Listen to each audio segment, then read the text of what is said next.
Howdy, this is Jim Rutt, and this is The Jim Rutt Show.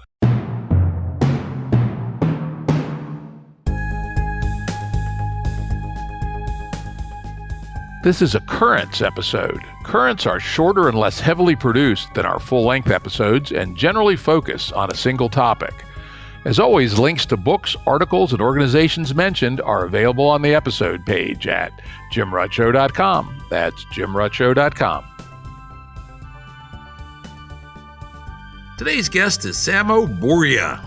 Samo is the founder of Bismarck Analysis, a consulting firm that investigates the political and institutional landscape of society.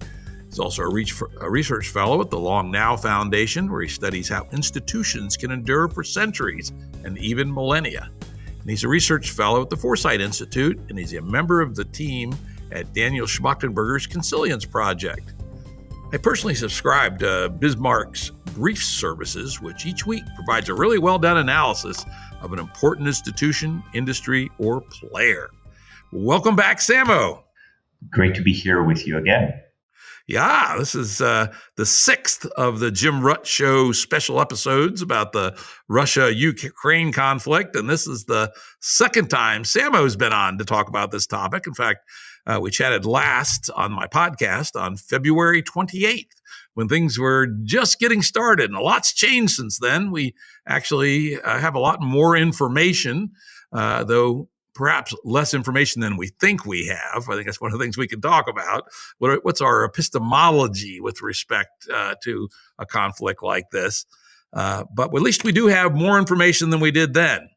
I guess I would paraphrase the common view is that the Ukrainians have done quite a bit better than maybe world thought on February 28th, and the Russians have done substantially worse, perhaps, than was thought at that time. But I'd love to know what your take on that is. I'm somewhat suspicious of the common consensus, and I know you keep an eye on this very carefully. So where do you think things are now, 4 weeks plus into the war? I think 4 weeks into the war, what I'm seeing is a slow Russian advance in line with what would be expected from mechanized warfare and the constraints of laying siege to various cities like Mariupol, and I unfortunately expect eventually Kiev. So when it comes again to mobile maneuvers, I think the Russians have captured a whole lot of territory. I think the most actually accurate Western source that I've seen on this is the French Defense Ministry. The French Defense Ministry's maps and reports on this seem to be not in the business of cheerleading, but in the business of reporting on the matter of the war. And I think that, unfortunately, the tragic scenario is unfolding. What do I mean by the tragic scenario? Territory can be captured, roads can be captured, armored units defeated. But I suspect the Russians are just now preparing to slog through several Ukrainian cities, and they're going to do so with the method of warfare that was first pioneered in the Chechen War and has been used in many subsequent encounters, where you basically just use artillery to level a city and expedite the capture of a city. It's could happen. In fact, one of my previous guests, Tim Clancy, also made that same prediction. He called it the belt strategy, where the Russians will stay back a ways, 15 or 20 kilometers, to make it difficult to counterattack, and will just roll up the heavy artillery and just keep slugging until something happens. I'm going to throw out, though, a possible stopper or restraint that might not make that as feasible as it seems. Clearly, technically, it's feasible. Russia has a tremendous amount of heavy artillery, and that's been Russian doctrine all the way back to World War I and perfected in World War II. But I'm going to throw out a concept which I've been playing with, which I call maximum acceptable atrocity. Putin has to operate under the fact that there is some level of atrocity which will arouse the Western public opinion to the point that it forces the hand of the West to intervene actively And I don't think he wants that, right? It's particularly with the military perhaps underachieving relative to what was expected. To confront the first class air power of the Western powers and maybe some forces on the ground and certainly at sea is not something he's likely to win. And so if he's a rational actor, which I think he probably mostly still is, he's got to be thinking about what is the maximum acceptable atrocity that he can inflict before public opinion, irrespective of what the politicians might actually want, could force the hand of the West. And of course, to make the game theory interesting and dangerous, nobody knows what the maximum acceptable atrocities is. So we're sort of playing a double blind game of Kriegspiel here. What do you think about that as a possible constraint on the pound it flat Grozny Aleppo strategy? I think that when it comes to atrocities, right, the question of political interest still is a very important question. Unfortunately, terrible things happen around the world. Whether or not these things make it to Western audiences is a decision, almost a decision of the key media organs. It's a decision of Twitter. It's a decision of Facebook. It's a decision of CNN. And to some extent, yes, even Western governments. I think that civilian casualties in particular, and the sort of heartbreaking images that you might see from such a siege, I think those are clearly a political liability. So I'm not analyzing it morally, I'm just thinking of it politically. They're massive political liability, but they do not in themselves, through public opinion, transfer into Western intervention. So it's sort of like if Western governments are decided to intervene, the cost of intervening politically drops if the Russians are forced to bomb these cities out. But if Western governments are not interested in going there, I think all this does is like new rounds of sanctions.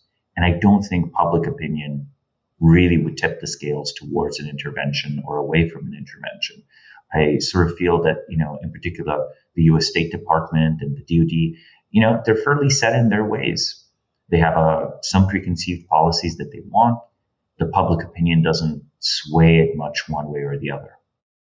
I'll give you a counterexample, which was the Kosovo secession from Serbia, where our government officials said, nope, ain't going to get involved. Nope, don't want to be fighting with those crazy Balkans people, right? For their audience's point, Samo is one of those crazy Balkans folks. He's a Slovene.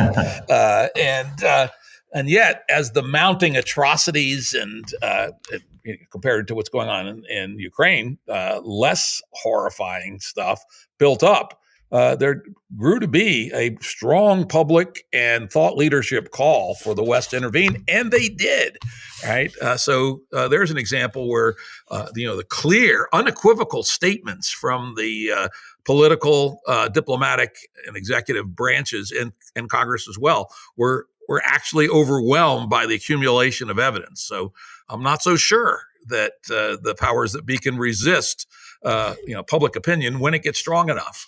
And in some ways, I read the British newspapers to get a sense from the other side of the pond. And I got to say, very, very hawkish, much more so than any of the U.S. papers. And frankly, it reminds me a little bit of what I've read about July 1914, right? When the blood was up. It feels like, particularly in the UK, the blood is getting up in the populace. And there could be either an accumulation of atrocities or one particularly egregious one that might put such pressure on the governments that they have to reverse their policy, just as they did in Kosovo. I think an escalation in the use of novel kinds of weapons. So if there was some sort of use of chemical, biological, even nuclear weapons, that might be sufficient. But I think, despite everything, I don't think bombed out Eastern European cities actually move Western audiences that much. So maybe this is the cynicism here, right? Where, Sarajevo is pretty much destroyed. And yes, some intervention was triggered by the Yugoslav war. However, the cost-benefit analysis there was very different. These were small, weak Balkan countries. And at the end of the day, not, if you judge the standard of intervention in terms of preventing atrocities, well, plenty of atrocities happened in the Balkan Wars anyway. It is true. It is true. Well, time will tell. Another, I would say, counter or part of the conventionalism and somewhat counter to your view is the much talked about reports from the Institute for the Study of War. They've laid out unequivocally that the Russian offensive has failed and that the situation is reaching what they call stalemate or culmination, which, Clausewitz friction of war essentially led to the point where the Russians can't push much further at the current point in time. Now, of course, they do point out that doesn't mean the war is over, that this has been typical of modern war from World War I, World War II, Korea, et cetera, where there's pushes and then friction reaches a point where whoever's pushing can't push any further. Lines stabilize for a while, and then either the first pusher pushes again or the other side pushes back. Even in World War II, the horrific warfare on the Eastern Front, which most Americans don't know was, at least 10 times bigger than the fighting on the Eastern Front. On the Western Front, maybe, and the casualties were 100 times what they were on the Western Front. But the Germans, of course, poured in, made great advances, but they then, through friction and supply lines and weather, eventually culminated in front of Leningrad and Moscow, and then the Russians started pushing them back. Then in 1942, the Germans thrust forward again, culminating at Stalingrad, where the tide was finally turned. And so the Institute of War claim doesn't mean end of war. It just means maybe that this idea that the Russians are going to be able to gradually grind down Kharkiv and Kiev and capture Odessa, they don't believe is in the cards in the short term. I think that Odessa probably isn't in the cards in the short term. But I still think that within the next 20 days, we're going to see more territorial gains by Russia in large chunks of eastern Ukraine. And they're going to besiege more than one city and take more than one city. I would agree that looking at this now compared to 30 days ago, I don't think Kiev is going to be captured in the next month. I do suspect, though, that eventually the fighting will reach Kiev. And I do think the fighting won't desist before some important symbolic victory for the Russian side, because that's just necessary for their domestic politics. Yeah, well, to get to that in a minute, what does it take to get this thing settled? But before we go there, let's talk a little bit about the West's intentional and unintentional network response. This is pretty unprecedented. Not only are many, though not all, of the economically important players in the world joining in on more severe sanctions that have ever been inflicted on anybody, I think, except maybe North Korea at the most severe. But even many, many companies that are under no legal obligation to do so are pulling back at some non-trivial economic cost to themselves. What do you think about, first, the strength of this, and second, its effect? I got to say, I doubt it can't really, it's not going to stop the war, live. But anyway, give me your thoughts about the West's surprisingly, seeming to me, coherent and effective and wide-reaching network counterattack. I think one of the notable ways to think about this is that this is a new expression of soft power, which has always been understood to be an advantage of Western countries compared to some of their strategic rivals. Soft power, however, usually sort of feeds to this kind of like almost back channel diplomacy, backroom negotiations, where like these decisions are negotiated out and they're reached. In this case, I think what has happened is the intermediation of communication between Western organizations through social media in general, but Twitter specifically, have sped up this process intensely. So soft power, yes, perhaps is best thought of as networked power now. The main difference here is that companies are judging the state of public sentiment, but also the consensus of other Western organizations, not through back channels, but just through the activity on Twitter. Now, the activity on Twitter, and I'm focusing on Twitter here because I think it's a disproportionately important social network. I think basically when it comes to the sort of professional white collar class, they are very much the heaviest users of this site. I say user, much as you might talk about a drug addict, and it in a way really they kind of are addicted to it, right? Like journalists get their takes from the website, PR people watch the website, random employees watch the site, and it shares these very short information clips. Like someone can scroll through Twitter for several hours, and at the end of the day, they'll be very much plugged into what sort of the media landscape is thinking without needing to even read any New York Times article or watch any clip for CNN or anything like that. It's just so well synchronized to this like collective id, this collective unconscious of how this class of people is feeling. So having said all of this, yes, I think social media specifically has done something remarkable. It's shortened the communication latency between Western organizations. I think any sort of stampede happens much faster, right? Any sort of bull run or bear run is going to happen much faster. So the Western response in terms of organizations initiating their own economic sanctions and so on, I think it was much sharper and faster than it would have been otherwise. The condemnation has been much faster and sharper than it would have been otherwise because you have all of this knowledge. It's not just that I believe something, is that everyone else I see believes something. And then finally, I think this is a vastly more unified media space than it used to be.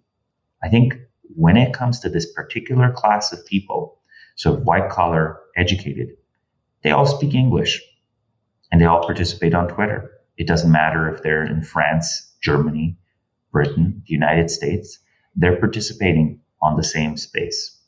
So that would be my key distinction. I wouldn't say it's the public in general. In a way, the public is a construct of the television era. I think sort of the white collar bureaucratic class being very active and very addicted to Twitter is the most important part. Yeah, what was the Yugoslavian intellectual used to call it the new class, I think. Right.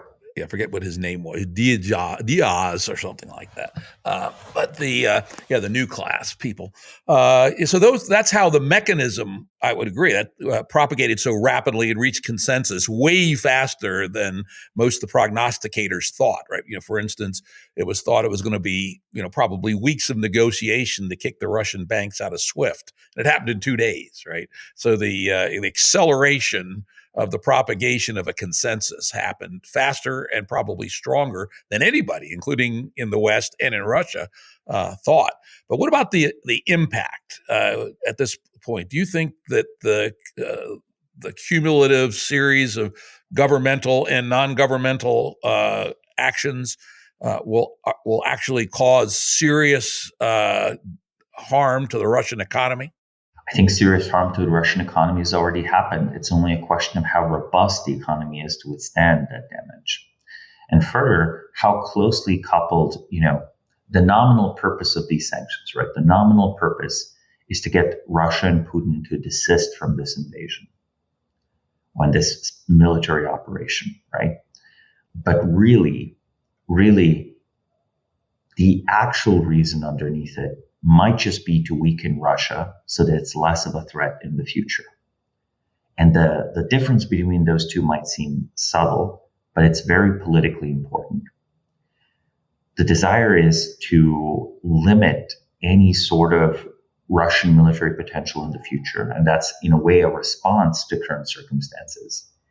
And that sort of desire, I think that will be achieved. I think to a significant degree, there is going to be an economic cost to Russia. That means that this will be just a weaker power in 2030 than it would have been were these sanctions not undertaken.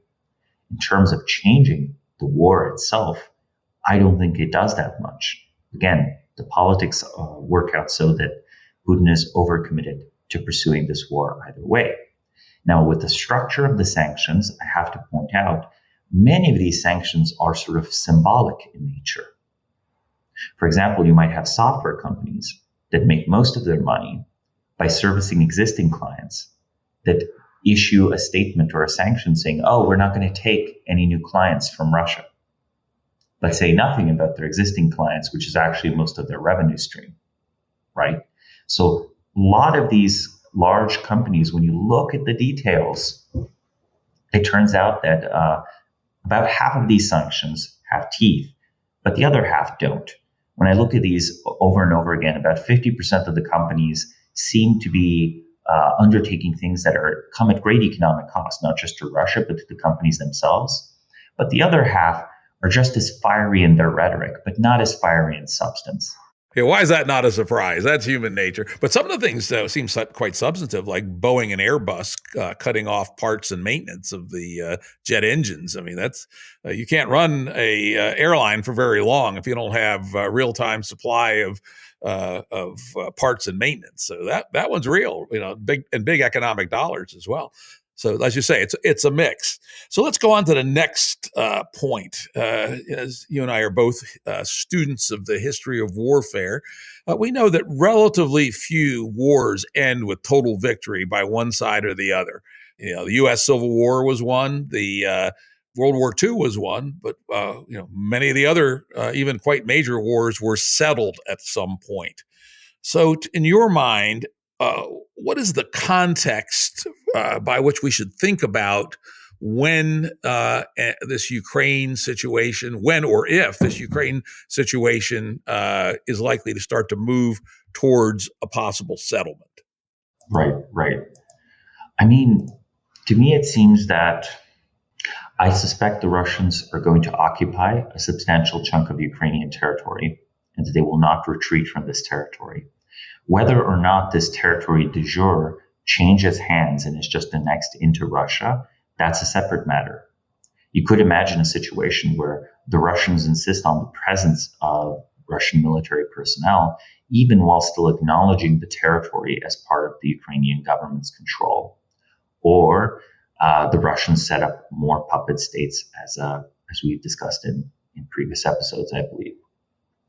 I think that there's sort of like the question that the future of Ukraine should consider is, can they take the goodwill, but also, let's call it arms support from the Western world that's flowing into Ukraine right now? And let's be honest, it's flowing into Ukraine not because the West loves Ukraine so much, but because they want Russia sort of to pay a cost for the invasion. Can this be made a permanent feature, right? Can this be made permanent? So if you imagine a Ukraine that has lost some of its territory, but continues to receive over the coming years, after the conflict has stabilized with them losing some territory to Russia, especially in eastern Ukraine, them continuing to receive high-tech weapons from the West, you could see a fairly secure country develop, possibly a country that, while not in NATO, is very well armed with the best Western systems, has a well-trained military, and perhaps even has some avenues of economic growth, perhaps some economic integration with the Western world. Now, I'm calling this both the optimistic scenario, but sort of also the sort of, I think, almost likely scenario. I think there will be some sort of remnant state. And I think if the Ukrainian government continues to be as agile and smart when it comes to dealing with Western institutions, they might be able to secure some of this support. And when do you see that there be a settlement, a negotiated end to the hot war where Ukraine will? I think a sort of a never-ending ceasefire, like a ceasefire where there technically exists a state of war. There's like no big accord signed. It's just a ceasefire. Somehow the ceasefire never goes away. Kind of like the Donbass situation from 2014. From 2014 to today, exactly, yeah. Because in a way, to make it final, to negotiate it, would mean a loss of face for the Ukrainian government. The Ukrainian government has continued, of course, to claim, as its sort of its old internationally recognized borders, that, Crimea is still Ukraine's territory, and that the Donbass and Luhansk are Ukraine's territory. As long as it can preserve these claims, there's no reason not to. It's not completely clear what the Russians could offer for a real peace treaty. Like I think, the Russians would have to pull out of almost every part of Ukraine except Crimea for Ukraine to even recognize Crimea as sort of a Russian acquisition. So I don't expect any peace treaty. Okay, that's interesting. I sort of thought of the two powers. It depends where things really are, right? If you believe the stalemate strategy, not only a stalemate strategy, but some signs of the Ukrainians rolling the Russians back, at least in limited places, and the fact that it certainly appears that the Ukrainians, perhaps contrary to what we were chatting about 4 weeks ago, are now unified as a nation such that an insurgency is likely on any territories, at least other than the Far East, that Russia holds. Ukraine could just keep hot war going until they grind the Russians down. That's the other side of it. As Zelensky thinks that's possible, he may not even go for an armistice. He may just keep the Russians in I call it the quicksand pool, until they either sink or leave. That's the alternative if you accept a view that things are actually going relatively well for the Ukrainians. No, I think so. Perhaps the correct way to think about this war has always been that this is sort of, the Soviet Civil War that didn't happen in 1989, right?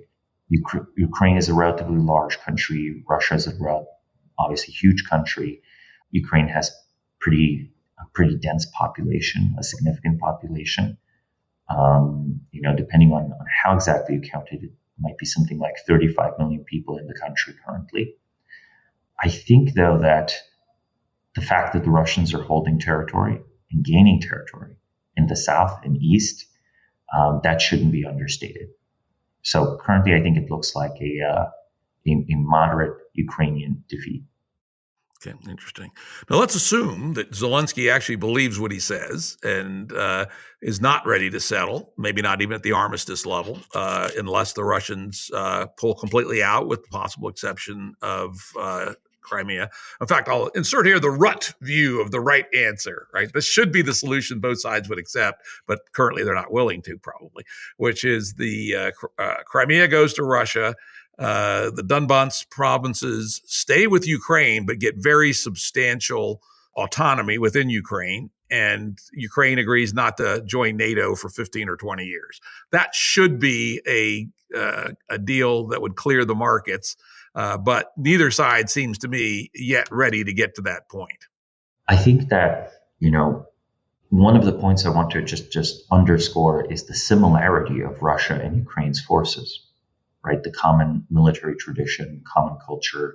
Honestly, the institutional differences between the two countries at the military level are not that huge either. This common history goes back a long ways, and if the war is reduced to who has more material, that's definitely the Russians, and then the Ukrainians can keep on fighting as long as the West resupplies them. How long does the West continue to resupply Ukraine is a different calculus than what is acceptable or not to Zelensky. There's overlap right now, but will there be overlap 6 months from now? Unclear. Interesting. So let's assume we're in a position where the market is not yet ready to clear. Zelensky is here and Putin is there. And I'm holding my fists up, 6 inches apart. One of the things that happens in these kinds of conflicts is things change, right? War is, if nothing else, a compendium of the unexpected. And so I'm going to run through some things that could happen that could move both sides' views of their prospects. Because I think about negotiation and war very much like the way a labor strike gets settled, right? Which is initially both sides have very ambitious goals. We're going to get $10 extra an hour, labor thinks. We're going to give them a 1% pay raise and cut their vacation by a week. That's what management thinks. And they both start inflicting pain on each other. The factory closes. The workers don't get their paychecks. But then there becomes a point where both sides realize that both sides can inflict and absorb pain. That's important. And both sides so far have shown they can inflict and absorb pain. And then here's the other key point when the labor situations settle is when both sides realize their maximalist plan is not going to work. The workers realize they're never going to get $10 an hour, and the management realizes the workers will never accept a 1% raise. When those two things happen, that's when a settlement can happen. And there sometimes has to be facts on the ground to demonstrate that. So anyway, I'm thinking that some of the possible new events that could happen over the next few months that could change the position and either bring the two together to a settlement occurs or push them apart are things like maybe the Russians can reinvigorate their mobile offensive and take Dnipro, which is a place on the Dnieper River that if you take it from the north and the south, you cut off all those forces in front of Donbass. That could change the situation a fair bit. I went back and looked at the history. Because World War II, the Germans blitzkrieged around Kiev and captured 600,000 Russian units in Kiev. But it took 6 or 8 weeks to reduce that force, even after it had been surrounded. So even if the Russians take Dnipro, it would still take a couple of months to capture the forces. It'll be a slow slog, yes. Yeah, very slow slog. And at least so far, the Russians have not shown the ability to do the American-style land-air thing where you can blitzkrieg through. I mean, they just have to muscle their way through. So even getting to Dnipro, which isn't that far from the current leading parts of the northeast thrust and the southern thrust, could take quite a while. Next one, and again, there's reports, God knows how much of it's propaganda, probably some of it, that Ukrainian counterattacks are starting to occur. And there was a claim that they recaptured a town outside of Kyiv. And then there was local counterattacks in the south, and even some speculation that the Ukrainians might have within their power. What's the town? Kherson, the big city, the one big city that's fallen so far to the Russians. Possibly the Ukrainians could counterattack and take that back. If the Ukrainians were able to actually start rolling the Russians back on multiple fronts, that would change the situation on the ground. It might change both sides' perspective. Now, it would probably increase Zelensky's goals, no Crimea for the Russians, but it might make Putin more realistic. Yeah, the possibility of a Ukrainian push back against Russia, if organized, right? If organized, this is sort of the kind of, if that were to happen, this is the kind of historical event that sort of creates and defines a new nation, right? It's the equivalent of the 7 Days War, for example. This would be sort of Ukraine's new founding myth. And I suspect would actually result in a bunch of state capacity and a bunch of economic and other development in the coming decades. The effects of these things are always very indirect, but very, very powerful. So I think sort of if Ukraine's new founding myth was the Russians invaded and we pushed them back, this means that sort of a whole new type of patriotism becomes viable, and there's space and room for ambition within Ukraine. It means you don't have to leave Ukraine for the United States or Germany to make your mark. It means you can make your mark right then and there. So on Putin's end, though, if that were to happen, things become very unclear. In particular, I think a whole bunch of secessionist efforts within the Russian Federation restart. I think we would see a destabilization of the Russian Federation. I still think we would not see Putin leave power, but there would start to be a flare-up of new wars, probably in the coming years and decades first off Chechnya itself, but the Caucasus region in general. And these efforts would then be supported, maybe even armed, by an invigorated Ukraine. Interesting. Another possibility, Zelensky could get captured or killed. It could be an intelligence failure that allows a cruise missile to take him out or a commando team to grab him. That's, again, one of these unexpected but not by any means impossible events that could change the dynamic. I think killing Zelensky would not help Russia domestically. It would, however, shake Ukraine and the Ukrainian government. And while it would produce an outpouring of sympathy, possibly even an elevation to martyrdom in the Western world, it would also cause the West to quietly stop backing the country. So much of Ukraine's response has been embodied in Zelensky and his PR image, right? The sort of image that's now even been imitated by Macron, right? With Macron showing up in hoodies and pseudo combat gear in the Elysee Palace for photo That was shoots. embarrassing as shit. That was terrible, but It just didn't work very well. But the fact that he tried it, right, that shows you how powerful this image is. So if you put a war effort not in the broad population as a whole, but in a single figure, and then this figure is killed, then the war effort is perceived to have failed, even if you say good things about it. So I think you would see like suddenly a lot of Western support would go would go limp. It would sort of go, it would become softer, less reliable, indirect. It would cease to be a political asset for any organization to back Ukraine. Yeah, so that, if Russia were thinking network war, that would be a significant move by them. It's not clear whether they are, though. Yeah, we're going to talk about that soon, how inept they've been at it. This alleged monster of psych ops has been very incompetent in many ways. Another possibility, this is one I would pull out of my playbook, I would at least consider, is get the Belarusians with some Russian support to come down the Ukraine-Polish border and cut off the supply lines from Poland.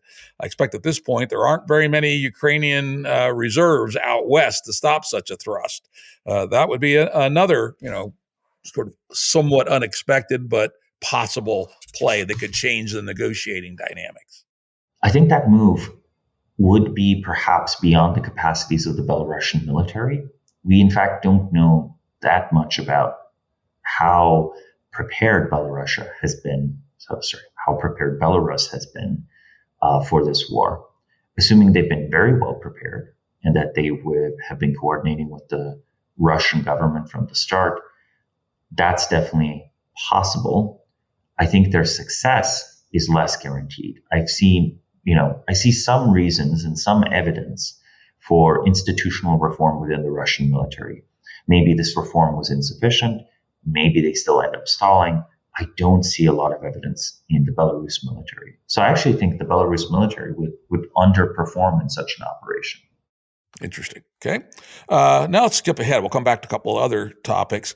We alluded to this, which is if you were playing 5Gen war and thinking about war as a network phenomena, taking out Zelensky seems like a good play because it undermines the enthusiasm in the West and this buzzing culture thing that has been an important part of keeping the governments focused and committed to providing the most sophisticated arms they can figure out how to deploy into Ukraine. But it's not clear at all. The Russians are actually realizing they're in a 5th-gen war. They're not even dealing with the physical network. I was amazed last week when the three prime ministers of, was it Poland, Czech Republic, and one other country, I don't remember what it was, 3 of them came across by train to Kyiv all the way. If it was the U.S. fighting Ukraine, they would have dropped every bridge within 250 miles of Kyiv on day 2. That the Russians haven't made that obvious move. It just seems like they're not thinking in network terms. The internet's still up, electricity is still up. And let alone the psychops, the psychological warfare of news and manipulation. The Russians are utterly been outplayed by the Ukrainians, at least in the West. Apparently, it's not less the case in China and Africa and India, but at least in the West, the supposed great manipulator of public opinion hasn't shown its hand at all. It's completely ham-handed when they've tried to do anything. Do you have any idea? Are the Russians just clueless of the fact that we're in a 5G war, or are they just really bad at it?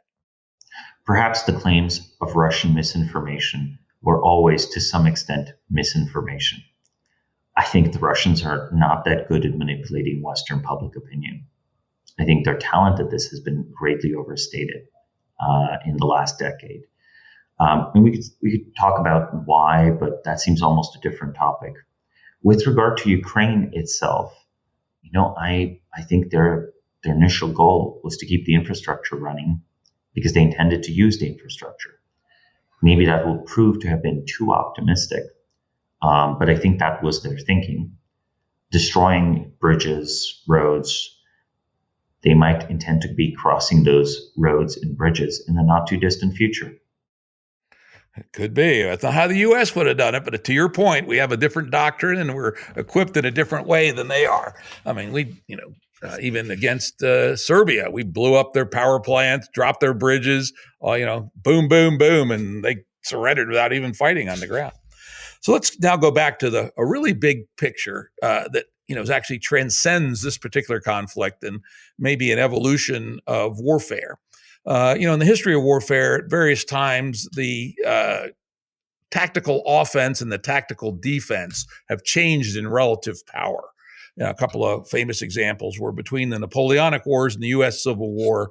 The invention of the mini ball and the rifled muzzle loader basically tripled the effective range of the small arms and made the Napoleonic charge almost certain to fail. And all the West Pointers had unfortunately been trained on Yamini's texts about the Napoleonic War. Clausewitz had not been translated into English yet. That's an interesting little footnote of history. And so the Civil War generals were still doing those frontal charges, and they almost always failed, unlike in Napoleonic times when more often than not they succeeded.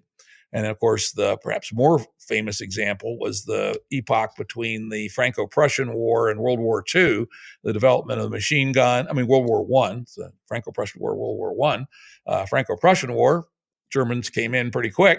World War I, machine guns plus barbed wire plus rapid fire field artillery led to stasis, at least on the Western Front. And then in World War II, air power plus radio plus tanks changed it back to a offensive dominated epoch. Could it be that smart anti-asset weapons, anti-tank, anti-air that are inexpensive, but now because they're fire and forget at their highest level, make the exchange ratio between relatively inexpensive man-portable and or truck-portable smart missiles versus very expensive assets like airplanes, helicopters, tanks, and ships have switched the dynamic back to where defense may now be dominant, at least tactically, over offense. What's your thoughts about that as a possibility? I think that the balance between offense and defense is a tricky one. For the purposes of mechanized warfare, I think perhaps, yes, that defense is stronger than it was. For the purposes of, say, the air supremacy strategy that the United States employs, it's not clear that that's changed at all, right? So depend on what type of warfare you pursue. Yeah, and that's going to be my next point, which is to the degree that it may be true in the context of Ukraine, could that be just the matchup between the two militaries? Like in sports, you say that two soccer teams, football teams, what are their strengths and weaknesses? How do they match up? In this case, the matchup between Ukraine and Russia is such that the defense is stronger than people thought, perhaps, and the offense is weaker. And not just that, the forces are surprisingly symmetrical. Right. These are almost, these are armed forces that come out of a common military tradition. On the other hand, it is true that there's been, since 2014, a lot of training of the Ukraine forces in light infantry tactics. That's what the U.S. Has been sending a number of experts, including special forces. The Canadians have been as well, and they came up with the strategy. Hey, you guys ain't going to make it in tank battles in wheat fields, but light infantry tactics with these smart weapons could be surprisingly effective and may help break the pure weight of number advantages that Russians would have. And so that may also be part of it. It could be doctrine plus weapons that are produced, at least in this matchup. So let's assume the Russians are underachieving relative to what people expected. I think that's true. I mean, again, is it all propaganda? Did Putin never believe it could be over in 3 days? I don't know. But let's assume that is true, and the Russian military is underperforming. What might be the causes? Doctrine, readiness, equipment, corruption, nepotism, all the above? I basically think that the crucial problems of Ukraine's military and Russia's military, again, I do think that there's some similarities between them. And the similarities are the difficulty of getting an organized response to carry through all the levels needed to engage in mechanized warfare well. So in other words, if you get 90% of your institutional reforms right, you put in this military together and it's 90% right, it's not going to be 90% as effective as if you got it perfectly right. It's going to be maybe 10, 20% as effective. So in other words, I think the Russians, if they're failing, might be debugging sort of 1, 2, 3 problems left with the military. If they carry out those relevant reforms, their performance in future wars dangerously might exceed their performance in this one. It's common in history to start wars with a situation that's an unmitigated disaster, even though on paper it really shouldn't have been an unmitigated disaster. And over time, the more competent people are promoted up the chain of command, changes are made through the course of a war, and the battle-hardened army has in a way been debugged of all of these problems. It went from 90% ready to 100% ready. And maybe those last 10% or those last 20% can only be crossed with large-scale military experience. Yeah, the American Civil War is a perfect example of that, where to everybody's surprise, the Confederates booted the Union right back out again. And only after a period of 3 years did the Union finally realize, find the right leaders and find the right tactics and realize that they were basically unbeatable if they just didn't just applied a brute force strategy and won. So it may be that the Russians will improve. On the other hand, I would point out that read some of the rate at which material and men are dying and weapons are being consumed. Something like half the Russian total inventory of cruise missiles has been used up already.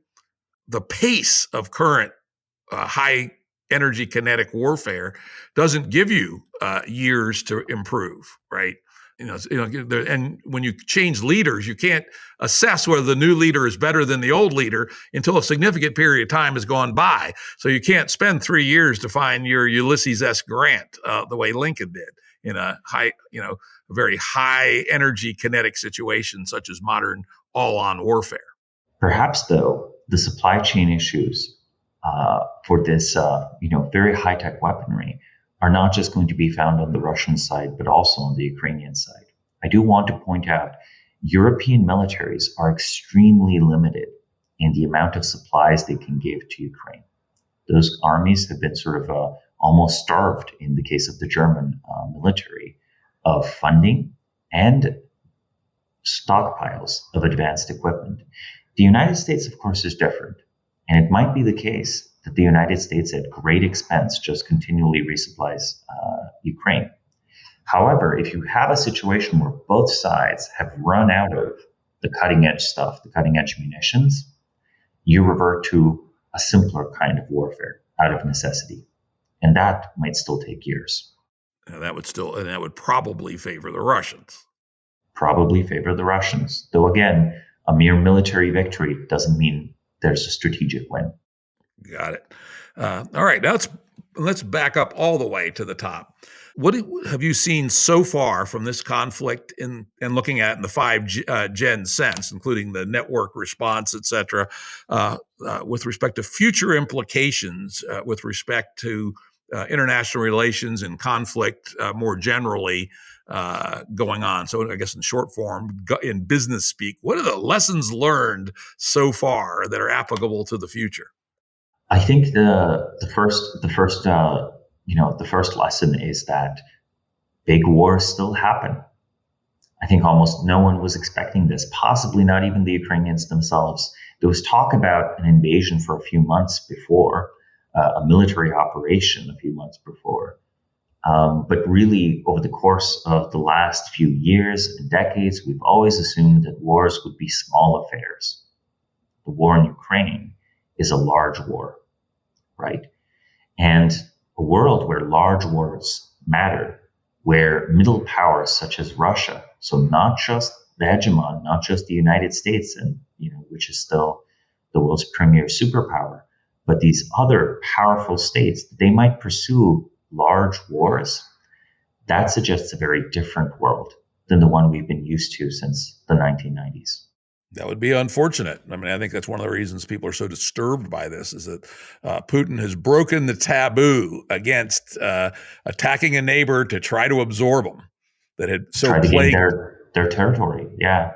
Yeah, that was European history for a very long time. That's all they did: attack each other, try to grab territory. But that had been taboo since 1945, and if we're going to return to that world, that's not good.